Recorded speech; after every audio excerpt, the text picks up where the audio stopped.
Mortales, sean ustedes bienvenidos a un nuevo episodio de Muerte Curiosa. Yo soy Matilda Ávila, conocida como Matilda la Muerta, y el día de hoy vamos a viajar en el tiempo a la antigua Grecia, más específicamente a una de las ciudades-estado más famosas de la región del Peloponeso.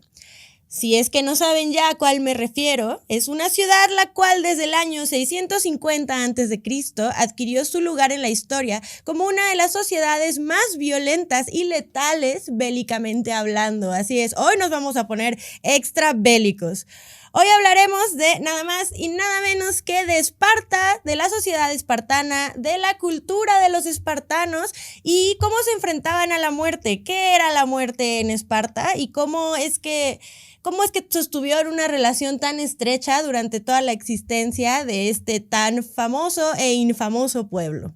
¿Ok? Así que bueno, pónganse cómodos, espero disfruten de este episodio. Si les gusta la historia antigua, hoy es su día, porque nos vamos a divertir mucho.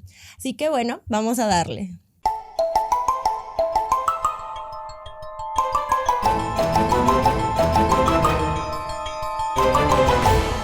Les voy a ser muy sincera, como siempre. El episodio de hoy les iba a platicar un poco del viaje que acabo de realizar a la península ibérica, lo cual claro que va a suceder, pero ¿qué creen? Se me atravesó un vuelo de 12 horas y en ese vuelo de 12 horas pues tenía mucho tiempo, ¿no? Y poca actividad, entonces vi varias películas. Entre ellas vi 300. Ya había visto 300, pero la vi hace muchísimo tiempo y digamos que siempre hay etapas en mi vida donde me gusta retomar el cine olímpico. Pues también vi Troya, por ejemplo, es como el clásico maratón, ¿no? De Troya, Gladiador, 300, todo lo que tenga que ver con la antigua Roma, antigua Grecia, tengo mis momentos, ¿no? Entonces dije, bueno, estoy aquí, vamos a ver 300, hace mucho que no la veo. La vi, excelente película, carajo, esto sí es cine. Bueno, a mí me gusta mucho 300 en general. Y entonces al final dije, pero qué buena película, lástima que nada de esto pasó. ¿O sí? Y miren que estaba en lo incorrecto. Lo que pasa es que la primera vez que yo vi 300, alguien me había dicho en ese entonces que no era una historia real, que estaba basado en los espartanos reales y como en toda esta... ¿cómo decirlo? En toda esta reputación que tienen con respecto a la violencia y a sus tácticas militares, era más como para exponer eso. Al final está basado en un cómic, ¿no? Y entonces yo dije, pues qué mal, pero resulta que no, qué mal, porque está basado en una batalla 100% real. Obviamente le metieron su cuchara con ciertas cosas, ¿verdad? Vamos a hablar de eso un poco más adelante, pero no nos vamos a enfocar mucho en 300. A lo que voy es que gracias a este momento se me volvió a abrir este interés por el mundo militar antiguo, que siempre ha estado ahí, uno va y viene de repente. Entonces, bueno, como este es mi podcast y yo hago lo que yo quiera, decidí hablar de eso y la verdad es que creo que se van a divertir tanto como yo me divertí haciendo esta investigación.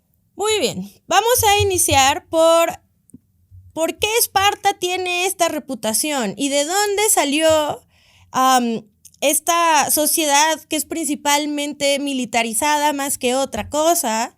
Y eso parte a partir de 3 razones principales.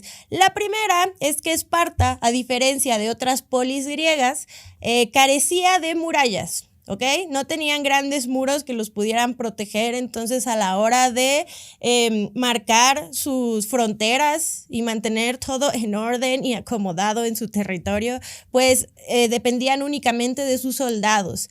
La segunda razón es la creciente población de los ilotas. Los ilotas son los esclavos, por decirlo así. Cada vez que Esparta se expandía más, territorio que tomaban, la población de ese territorio se iba a convertir en población esclava, que se les llamaría ilotas. Entonces cada vez eran más. Esparta llegó a un punto en el que los ilotas ya eran demasiados, sin embargo, a pesar de ser, digamos que el grupo de personas más bajas de la sociedad espartana, también eran de los más indispensables, porque como los espartanos se dedicaban el 90% de su energía a la milicia, al ejército, al entrenamiento militar, y eso era su vida, ¿quién se iba a encargar de los campos y de las cosechas y de la parte agrícola? Para eso necesitaban los ilotas, que nada más no nos vayamos a confundir, aparte de que los convirtieron en parte de su sociedad, seguía siendo como lo más bajo de lo bajo y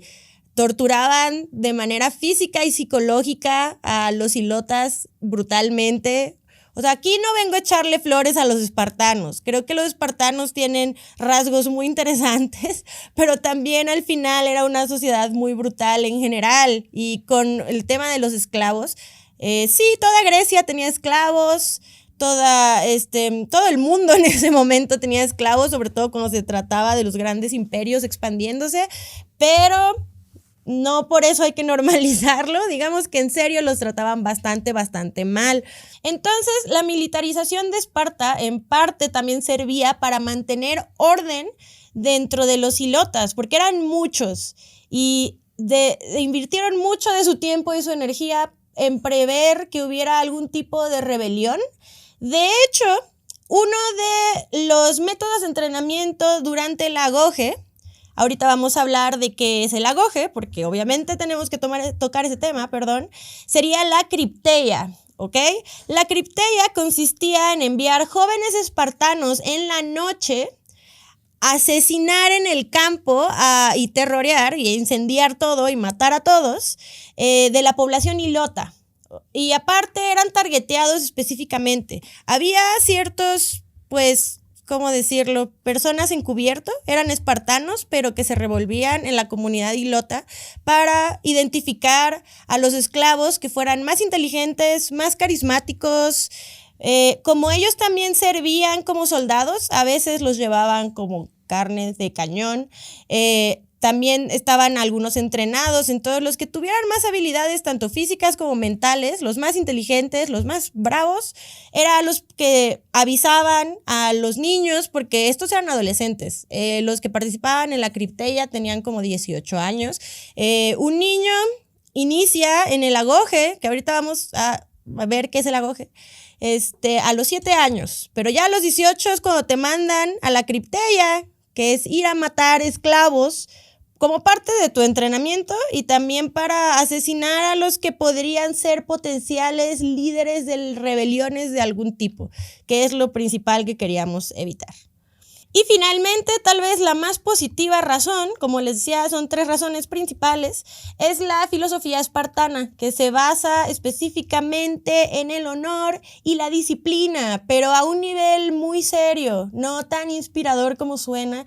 O sea, sí lo es, yo creo que hay parte muy honorable de la filosofía espartana, pero no es como en las películas, no es como en 300, que todo es muy heroico y todos son demasiado honorables y buenos, porque tampoco va por ahí. De hecho, era de una manera bastante deshumanizante. Entre más deshumanizado estuviera el espartano, mejor soldado iba a ser para el Estado. Por la mayor parte de la historia de Esparta siempre contaban con un reinado dual. Eran 2 reyes los que gobernaban siempre Esparta en caso de que uno se fuera a una campaña militar. O sea, de verdad la guerra era su vida, la expansión, la conquista y demás. Entonces, mientras uno iba a matar gente a alguna parte de Grecia o donde sea que fueran, el otro tenía que quedarse a ver que todo estuviese en orden, ¿verdad? Porque ya sabemos qué pasa cuando el rey abandona su población, empiezan a enloquecer o empiezan a pasar cosas. Entonces, para evitarse esos episodios, tenían 2 para encargarse de todo. ¿Qué era la muerte para un espartano?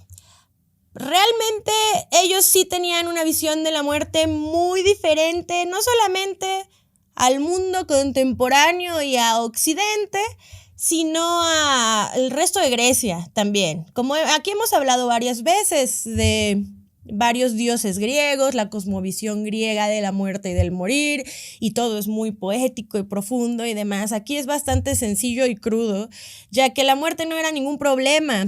No se le temía al morir. De hecho, era una especie de objetivo. Pero lo que sí es que se veía la muerte con juicio, en el sentido de que no importa el morir, sí importa el cómo.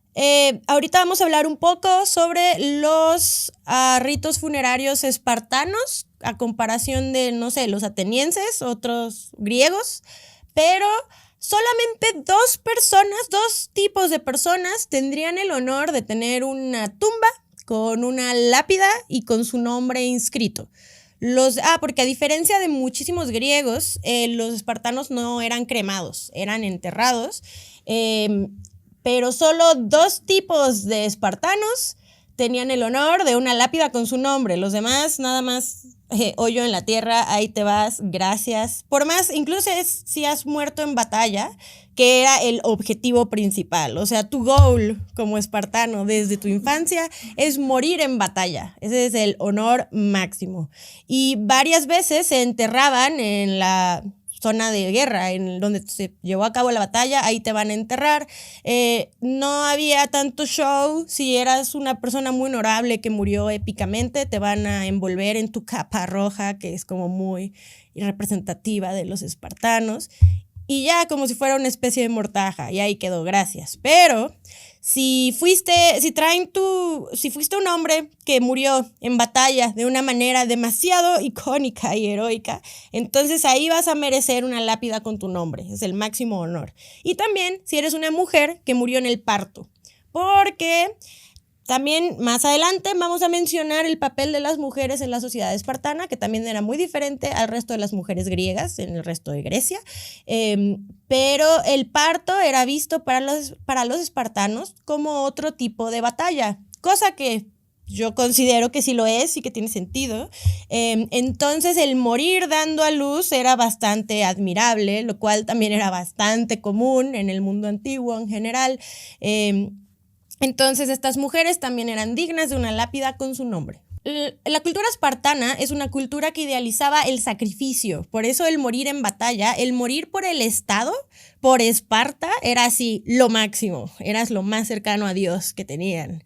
Y de verdad que, miren, la peor manera de morir es en algún tipo de acto de cobardía, que vamos a eso en este momento.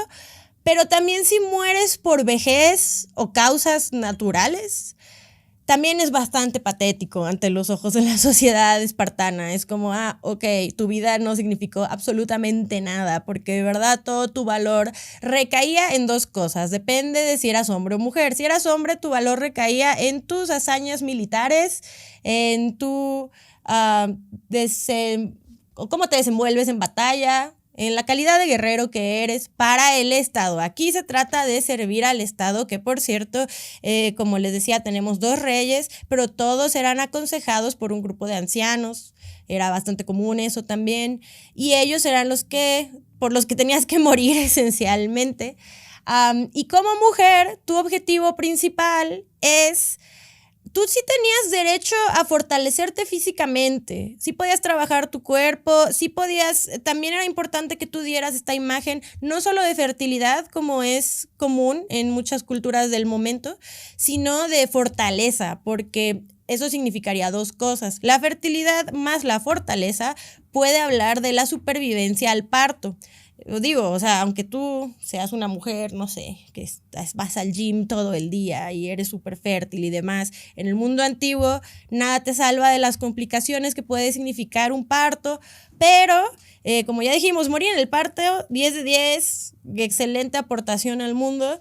Y si no, tu misión sería aportar grandes guerreros para el ejército. Entre más fuertes y poderosos fueran tus hijos, mejor tu situación política social.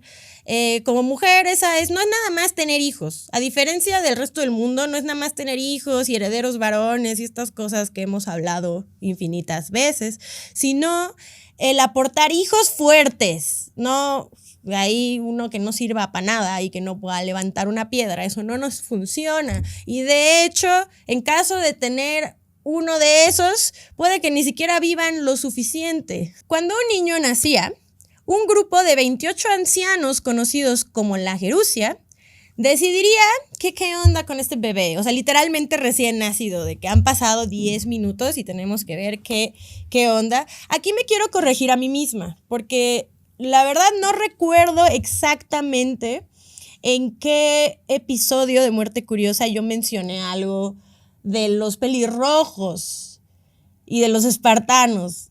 Lo que pasa es que Esto no es exclusivo de Esparta, también se practicaba en varias partes de Grecia y en otras culturas también, porque va relacionado directamente con la supervivencia familiar, que es el que cuando nace un niño y tiene características de debilidad, alguna malformación, algún tipo de enfermedad o alguna característica que nos da a entender que su supervivencia no va a ser sencilla, entonces o los asesinan o los dejan morir solos, que es en este caso los espartanos los abandonaban por ahí a morir, hacia un bebé recién nacido en la intemperie. Y obviamente si tenía ciertas características de deformidades y demás, también automáticamente los descartaban. Era una práctica que a pesar de no ser exclusiva de Esparta, era considerada bastante brutal en general, aunque en algunos casos, en este caso era más para ver qué calidad de soldado sería el futuro. En el resto del mundo tiene que ver con si va a sobrevivir o no, si va a ser una carga para la familia o no. Hemos hablado de eso anteriormente. Pero donde me quería corregir a mí misma es que en algún momento dije que una de estas características que hacía que los espartanos descartaran a los bebés recién nacidos es que fueran pelirrojos. Y sí, o sea, no pasaba eso. Ahí es donde me quiero corregir, porque eso no pasa. Lo acabo de descubrir. Digamos que es un chisme histórico bastante común en el que yo caí. ¿Lo pueden creer? No es cierto. Yo he caído en varios chismes históricos que he desmentido después. Es por eso que investigar es importante. Pero no hay realmente ningún indicio de que eso haya sucedido, de que la característica del por qué descartaban a un niño fuera el color de su cabello. Por lo menos los espartanos no iban por ahí. Eso creo que se lo atribuyeron después, porque en la vida en Europa sí se llegó a demonizar al pelirrojo, pero bueno, eso ya es otra historia. Entonces, bueno, quería corregirme a mí misma para que no creyeran mis mentiras, que yo no sabía que les estaba mintiendo, ¿ok? Retomando, ¿qué es el agoge? Se escribe agoge, pero descubrí que se pronuncia agoge. Y pues bueno, yo no sé griego, pero no quiero hacerlo lo mejor que pueda, ¿vale? Cuando un niño espartano, como les decía, cumplía 7 años de edad, iniciaría su proceso de agoge, que es un entrenamiento de formación militar física y psicológica al que estarían sometidos por lo menos 20 años de su vida. Esto no es como de, ya me llegó mi carta a Hogwarts, no tiene absolutamente nada que ver. De hecho, varios niños no sobrevivían al agoge en diferentes etapas de su vida, porque se enfrentaban. La idea de esto no solamente era el entrenamiento físico, militar, estratega, etcétera, etcétera, sino deshumanizarlos desde la infancia. Solo así puedes hacer grandes guerreros, insisto. Entonces no es como que fueras a la escuelita y te enseñaran a pelear y la estrategia militar y todas estas cosas divertidas. No, ibas literalmente a ser abusado de todas las maneras posibles. Consistía en erradicar toda tu humanidad y convertirte en una máquina de batalla para el Estado. No solo se trataría de disciplina, sino de supervivencia, porque también era una manera de descartar. Si tú morías, a mi punto de vista, creo que era un poco injusto, porque de verdad sometían a niños a situaciones muy extremas. Cosas a las que estoy un poco segura que ni tú ni yo sobreviviríamos ahorita, a nuestra edad actual. Pero era una forma de descarte de que entonces no iba a ser un soldado suficientemente fuerte y poderoso, porque si no sobrevivió al agoge, entonces mejor, porque no nos iba a servir a futuro. Pero insisto, cosas que tú y yo no sobreviviríamos ahora, fue forzado a que un niño tuviese que sobrevivir. Básicamente todo guerrero espartano fue alguna vez un niño que fue obligado a robar para comer, porque no se les alimentaba. Hasta más adelante, que tenían un control muy estricto de su dieta, que es bastante poco glamuroso, que cuando se describe, acuérdense que la mayoría de las cosas que sabemos de los espartanos son curiosas en el sentido de que nos lo narran varios historiadores griegos, que la mayoría ni siquiera estuvieron ahí, ni tenían conocimiento no estuvieron presentes, pues no atestiguaron estas cosas, pero se dedicaron a copilar la información y a entrevistar testigos. Ese es el trabajo de un historiador. Pero un historiador griego alguna vez dijo, después de contar sobre la dieta exclusiva de los espartanos, que entonces entendía por qué los espartanos querían morir. Ahorita vamos a eso. Como les decía, no solamente estaban limitados en la alimentación, sino que los obligaban a robar para comer, y si eran atrapados, cachados en el acto, eran golpeados brutalmente, no por robar, sino porque los cacharon. Pues si no fuiste suficientemente atento para robar y pasar desapercibido, entonces merecía ser castigado. También tenían la misma ropa toda la vida, bueno, no toda la vida, pero por lo menos todo este entrenamiento, que era básicamente nada, y a veces tenían que enfrentarse a climas muy extremos, o sea, de verdad tenían que sobrevivir al frío. Digo que son situaciones muy extremas, muy difíciles de sobrevivir, entonces sí era un poco injusto descartar a los niños de esta manera.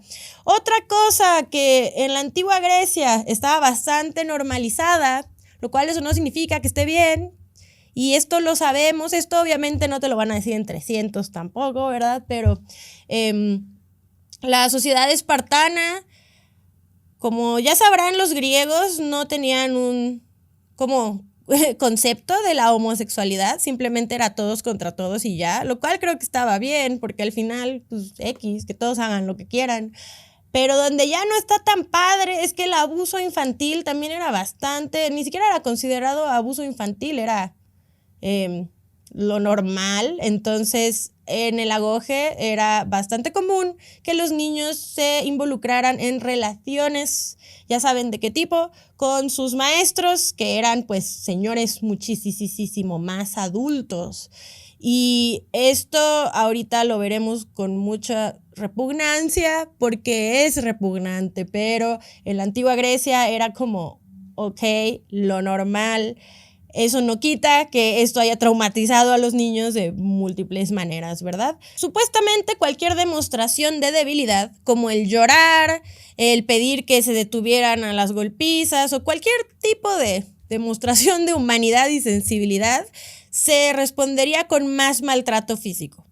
Como empiezan a hacer esto con los espartanos desde niños, de verdad los corrompen desde el núcleo de su ser, haciéndolos los famosos guerreros en los que se convertirían más adelante. Desde esta edad, la dieta espartana consistía, ahí vamos en el por qué nos dicen los griegos, no, pues con razón se querían matar todos, en un platillo que estaba hecho de sangre de cerdo, vinagre y sal. Y ya, revolvías todo eso y ya tenías tu desayuno y tu cena. Y pues sí, imagínate vivir toda tu vida consumiendo eso. En fin, F por los espartanos y su dieta. Y como les comentaba, durante el agoge era muy normal que los niños murieran en varias etapas. Estaban ahí 20 años. Podías morir por alguna golpiza que fue demasiado brutal. Había suicidios, había aquel suicidio que era catalogado como un gran acto de cobardía. También era como de, ay, sí, mejor, así ya no nos ocupamos de ti en el futuro.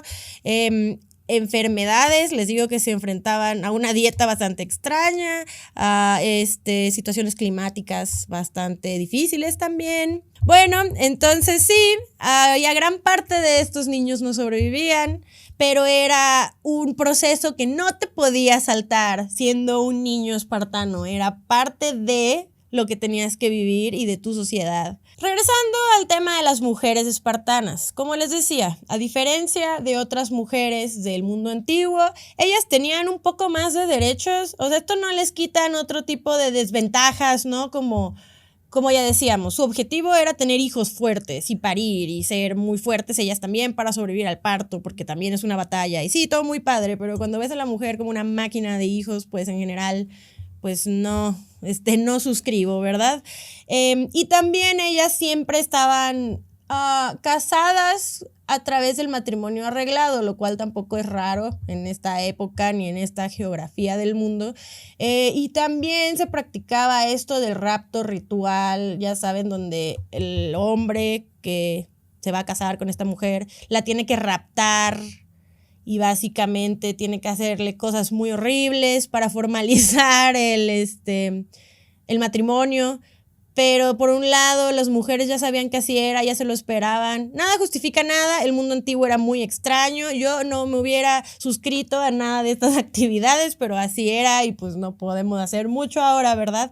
Eso por un lado, pues sí, como siempre, las mujeres oprimidas por el patriarcado antiguo y demás. Pero también tenían otros derechos que otras mujeres griegas no tenían, como que ellas también como eran vistas como las que dan vida a los guerreros y demás, también para el Estado, pues también eran vistas con cierto respeto. Entonces ella, de hecho, aquí quiero hacer una pequeña mención, retomando la historia de 300.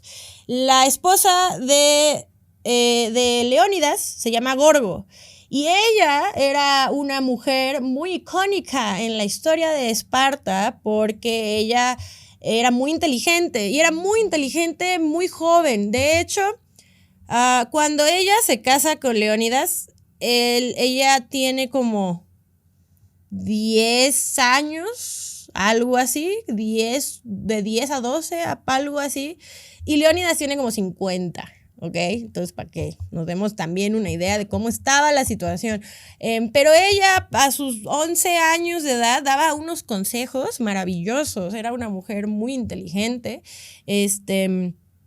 y bastante clara con la sociedad en la que funcionaba, que eso también es una cosa muy importante. Las mujeres espartanas tampoco estaban en calidad de víctimas y de ay, cómo sufrimos, porque al contrario, ellas también estaban muy orgullosas de ser espartanas y entendían perfectamente el cómo funcionaba su sociedad y en qué se basaba. O sea, no podían decir, ay, no, ¿por qué me pasa esto a mí? Ellas ejercían esta filosofía de disciplina y de respeto y de la guerra y demás, tanto como los hombres. Ellas gozaban de muchos más derechos de estatus, de participación en las decisiones sociales, y ellas también podían adquirir propiedad independientemente de sus maridos, lo cual, pues, no todo el mundo podía en ese entonces. Entonces, bien por ellas.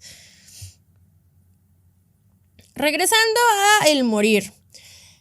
El proceso del luto no era, ya obviamente hemos visto cómo son los ritos funerarios en diferentes partes del mundo y cómo es el luto para diferentes culturas y el proceso de duelo. Para los espartanos no se podía, principalmente. De hecho, cuando a una madre espartana se le avisa que su hijo murió en batalla tal, no se esperaba que se pusiera a llorar, ¿no? Como usualmente uno esperaría. Al contrario, tenía que celebrar. Si su hijo moría en batalla, era como lo mejor que le podía pasar al hijo. Entonces era como, ¡qué bien! Me da tanto gusto. Eso es lo que se esperaba de una madre espartana que acaba de perder a su hijo. Y pon tú que X razón un ser querido se muere, tanto hombre como mujer, no puedes llorarle, no puedes mostrar debilidad ante el duelo y de la pérdida de la persona. De hecho, sí, les digo, sus ritos funerarios eran respetuosos, eran de su manera honoríficos, pero eran muy sencillos, porque la muerte era como, pues sí, ahí está, pero no es tanto el final, sino el proceso y el cómo llegamos ahí. Entonces, durante este periodo de luto, no se podía demostrar debilidad o tristeza, o se tenía que mantener uno bastante estoico ante la idea del morir.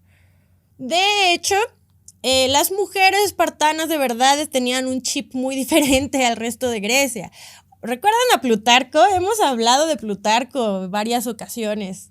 Plutarco nos cuenta de un caso en particular en el que una mujer espartana asesinó a sus 2 hijos porque huyeron de batalla.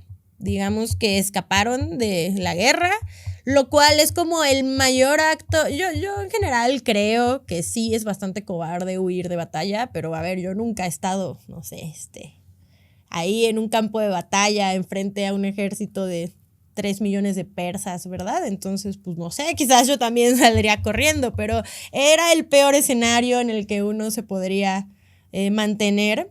Entonces sí, esta mujer al parecer los asesinó porque eran la deshonra total y absoluta. Prefiero tener un hijo muerto a tener un hijo desertor. Insisto, posiblemente lo peor que podías hacer dentro de la sociedad espartana era... No, les digo, morir de causas naturales sí era como como patético, como poser, como pues qué mal, te moriste de gripa de viejo X, ¿no? Nadie te va a recordar por nada, era como un poco su mentalidad. Pero huir de batalla es literal lo peor que podrías hacer. Igual y no te matan en el campo de batalla, pero entonces vas a estar tachado como un cobarde, merecedor de nada el resto de tu vida. Serías literalmente el ser más deshonrado de toda la sociedad. Se te obligaría a usar una túnica marcada, casi con tu D de desertor, de este güey huyó de batalla, es un cobarde. O sea, todo el mundo te iba a ubicar. Las mujeres tendrían totalmente prohibido casarse contigo. O sea, tú eras así, not husband material. Y además, la gente se iba a burlar de ti en la calle, te podía golpear, te podría maltratar. Las mujeres, si veían a alguien con uno de tus outfits tachados de desertor, tenían que escupirle. O sea, ibas a pasarla muy mal de regreso a casa.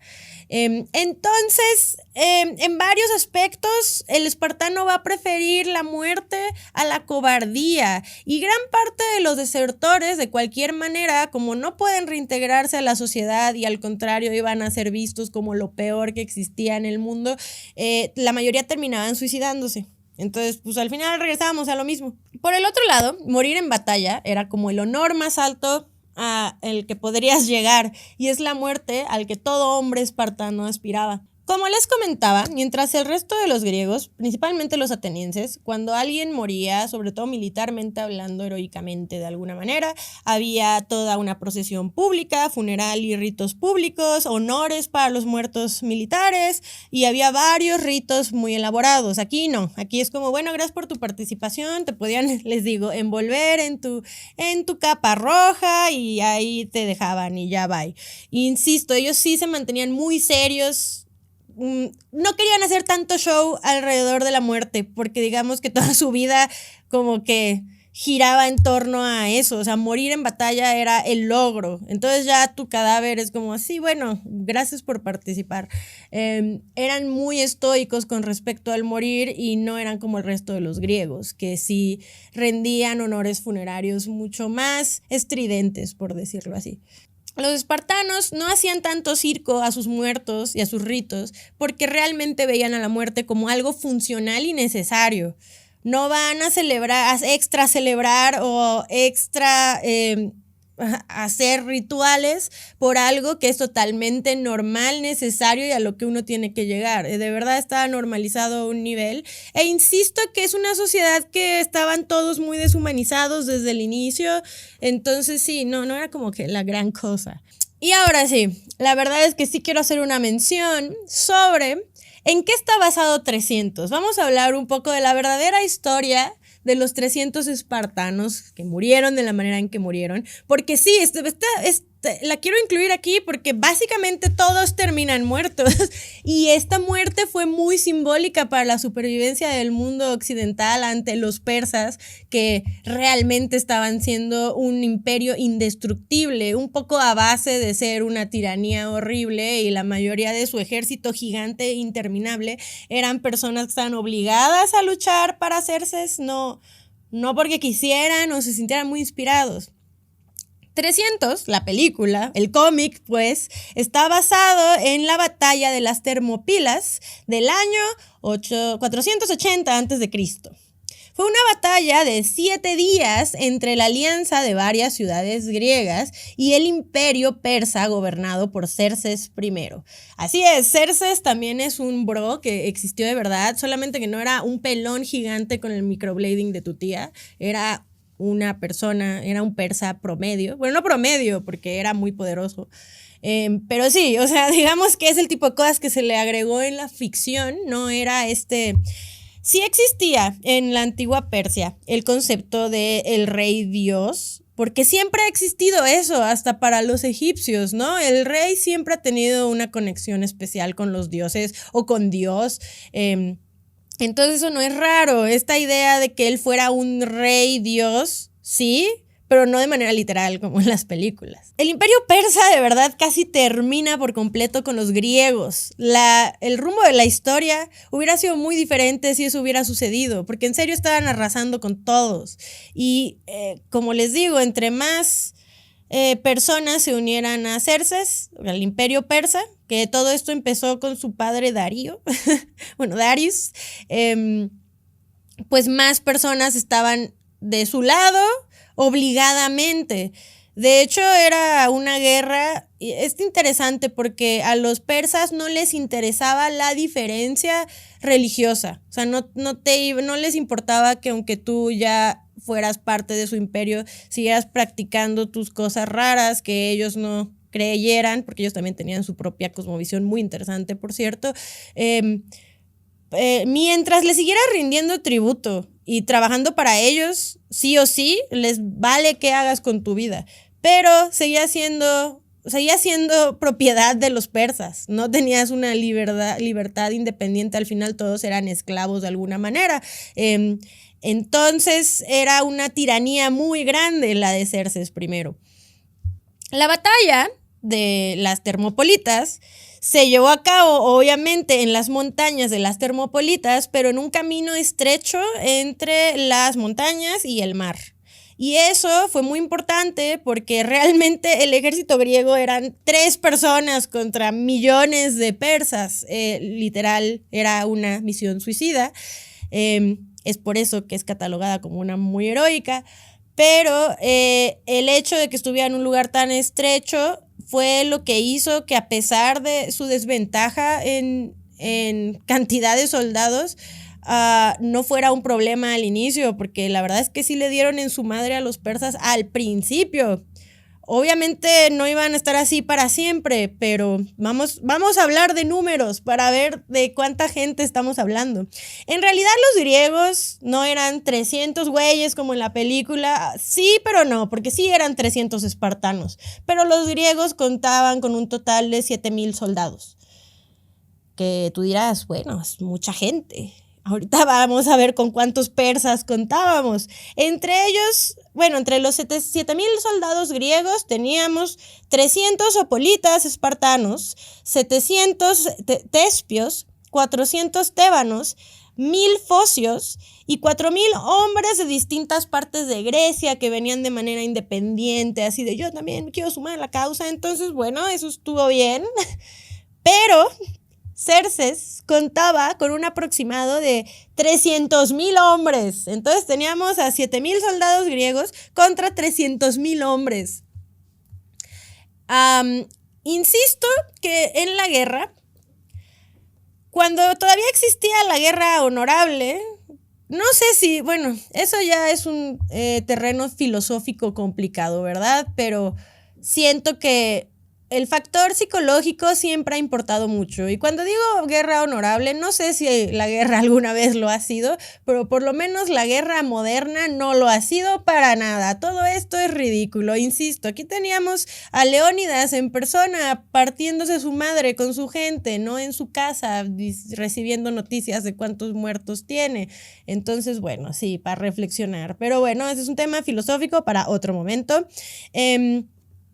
En el ejército de Xerxes, entre sus 300,000 hombres, contábamos con los famosos inmortales, que eran en este caso 10,000 inmortales.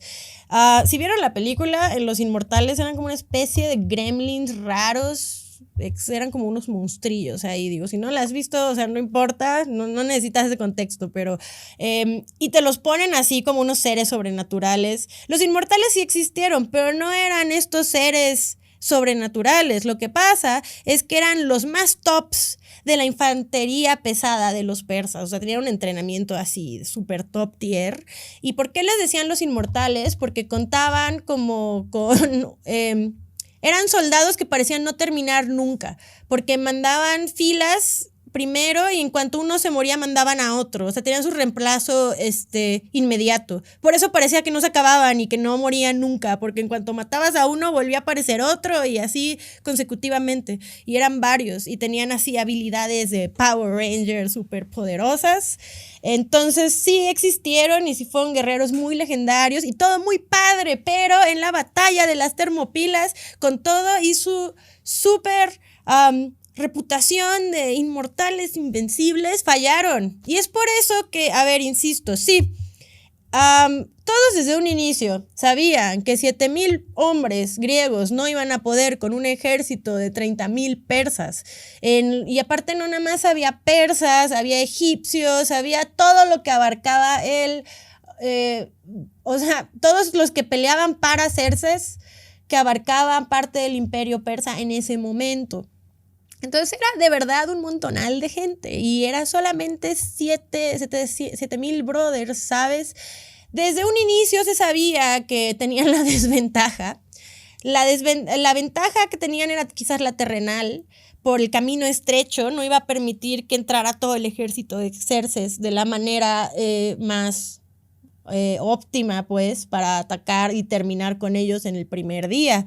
Pero es el tema psicológico, porque de verdad Xerxes estaba ya conquistando a todo el mundo, ya estaba apropiando de todo el mundo. Entonces el hecho de que los griegos no solo se resistieran, sino que hubiera, a pesar de las desventajas, continuado con la lucha hasta la muerte, pues sí daba un mensaje de motivación. Y no creas, porque así como lo vemos en la película, como un señor dios con su microblading, eso nunca lo entendí. No sé quién hizo el make-up de este señor, no sé por qué sucedió de esa manera, pero bueno, es otro tema. Él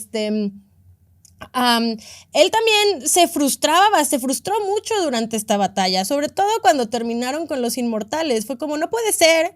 O sea, eran 7,000 soldados contra 10,000 soldados top tier, así súper entrenadísimos, y aún así no pudieron. Dijo, no, a ver, estoy quedando yo como estúpida, ¿no? Entonces sí tenía un poco estos arranques de ira y de desesperación, y sí empezó a desarrollar este odio hacia Leónidas, que es el que estaba organizando todas las tácticas. Insisto que todos los griegos que participaron muy bien, muy padre todo, excepto unos que ahorita voy a mencionar que dijeron, no, yo ya me voy, esto no tiene mucha salvación, pero los espartanos sí se dieron pulieron su reputación de seres de guerra súper poderosos. Como les decía, era bastante garantizado que iban a morir todos desde el inicio, por simples números, ¿verdad? Por más batalla que le dieran a los persas. Entonces Leónidas desde el inicio sabía esto. Es por eso que cuando reclutó a los 300 espartanos que lo iban a acompañar, se tenía que asegurar que tuvieran un descendiente, o sea, que ya tuvieran algún hijo varón que pudiera continuar con el legado de su familia, porque de que se iban a morir, se iban a morir. Y esto es muy importante porque ellos estaban tan comprometidos con su cultura, con su visión de la guerra, que fueron no solamente a morir, sino de verdad dieron batallas, se la pusieron difícil a los persas, con todo y que sabían que se iban a morir, que no iban a regresar a casa y que no, pero al final es lo que era como el goal absoluto, ¿no? Así, no solamente te vas a morir en batalla, te vas a morir en batalla con uno de los imperios que más nos han estado molestando a todos ahorita, va a ser un sacrificio que tanto, no solo por el Estado, sino por toda Grecia y el mundo occidental. Entonces era como, wow, va a ser la mejor forma de morir, iban a estar emocionados. Eso es lo que es interesante de esta sociedad. Me parece que los primeros 2-3 días de batalla, sí, o sea, estaban terminando con varios persas, insisto, entre ellos los inmortales, y Xerxes ya estaba como, o sea, esto no puede ser, como que yo tengo este ejército y esta gente me está ganando, o sea, what the fuck. Entonces Xerxes ya estaba así, no pasa nada, voy a seguir mandando a mis miles y miles de personajes a que los maten a todos. Y en este momento, a pesar del heroísmo, el sacrificio, la resistencia al venderse hacia los persas, todo muy padre, pero sí hubo un par de griegos de todos los que dijimos que estaban involucrados que dijeron, he decidido que no estoy dispuesto a morir para esto, ¿ok? No veo la luz al final del túnel, nada más me la paso matando perdas y salen más y más y más. Entonces aquí es cuando tenemos historias no tan honorables de ciertos grupos de griegos que vamos a funar un poco.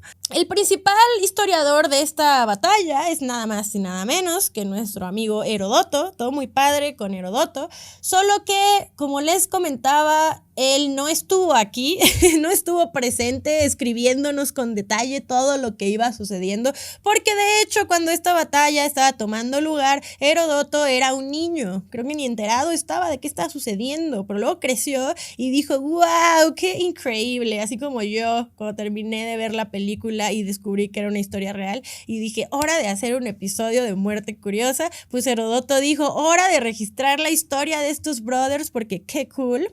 Entonces dedicó gran parte de su vida a entrevistar testigos de esta batalla, entre ellos varios testigos persas.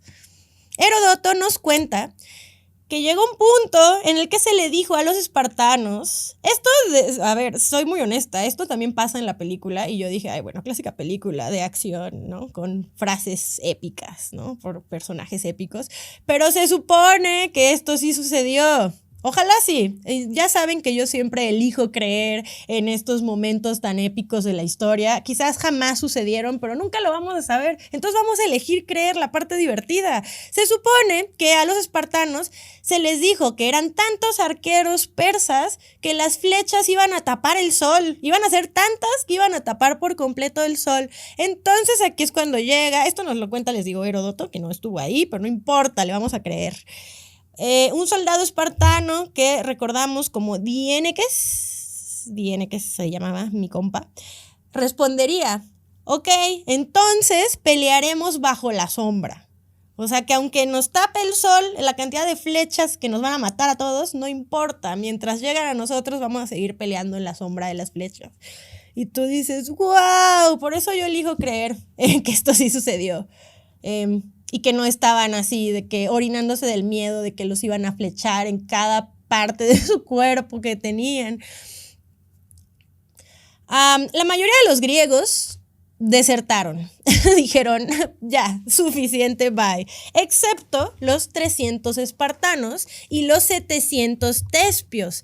Todos murieron. De hecho, los tespios, que tenían muchísima más desventaja que los espartanos porque no contaban con su nivel militar superior, también lo hicieron por un tema de honor, y es que insisto que esto fue un golpe psicológico, no nada más motivante para el resto de Grecia, que también estaban luchando en otros lados con los persas, o sea, también estaban en todos lados teniendo problemas con esta gente, e insisto que pudo haber cambiado el rumbo de la historia y la historia del mundo occidental. Los persas casi nos conquistan a todos, en fin,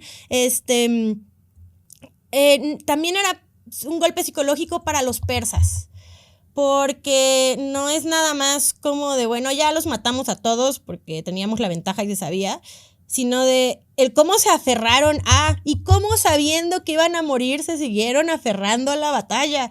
Entonces, eso también fue un golpe, no solamente para los persas como adversarios, sino recordemos para el ejército que tenían, que no todos peleaban para los persas de manera voluntaria, sino de manera obligada. Entonces esto también te hace pensar cosas así, no sé, a la hora de quizás rebelarte en algún momento, ¿no?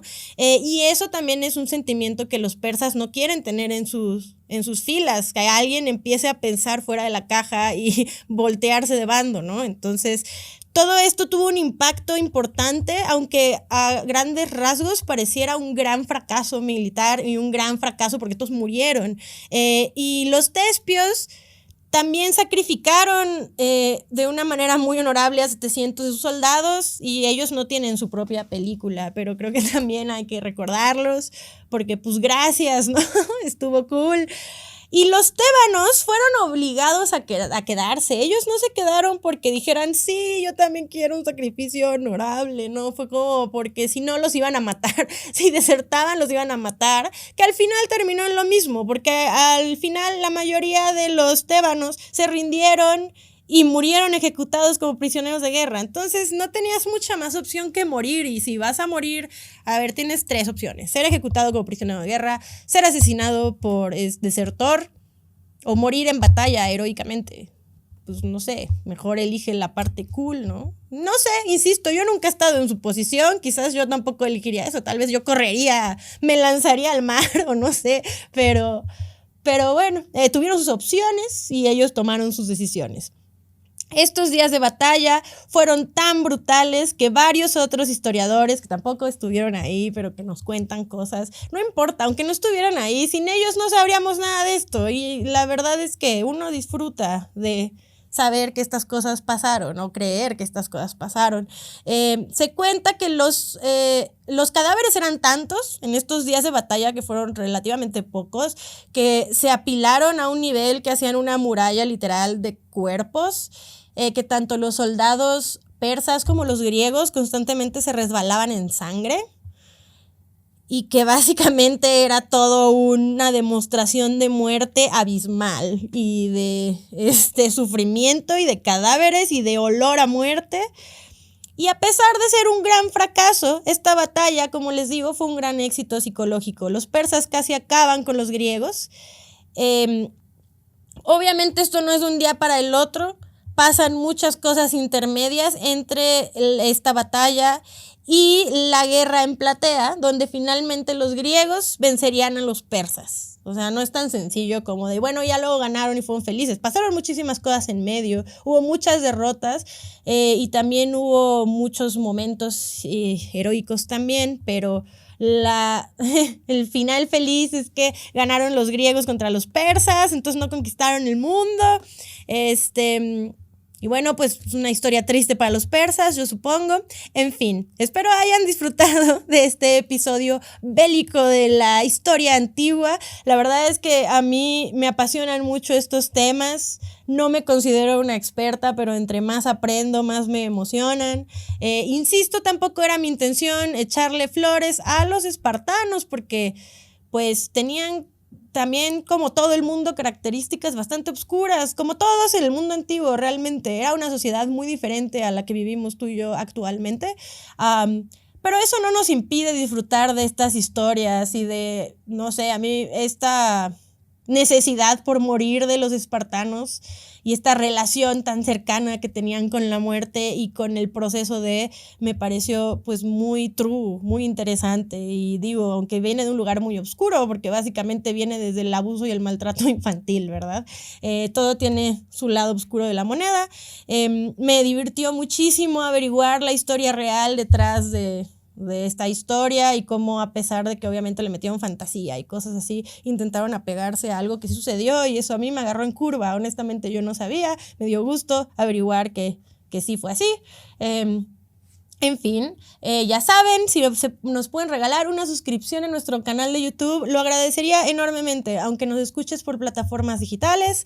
Ya saben que estamos en Spotify, Apple Podcast, estamos en todas sus plataformas favoritas. Déjenme en los comentarios qué les pareció. Y también, no sé, les digo, soy mala contestando. Me da mucha ansiedad la vida de las redes sociales, pero sí leo sus comentarios. Entonces, si tienen alguna sugerencia de algún tema, digo, ya tenemos la selección de temas para lo que queda del año. Pero la verdad es que ustedes me han dado muchas buenas ideas y me han dado a conocer cosas que yo no conocía, y es muy interesante hacer esas investigaciones. Entonces estoy abierta a leerlos y a leer sus propuestas. Y pues nada, espero que tengan una linda semana pensando en los espartanos, y nos vemos en su próximo Martes de Muertos.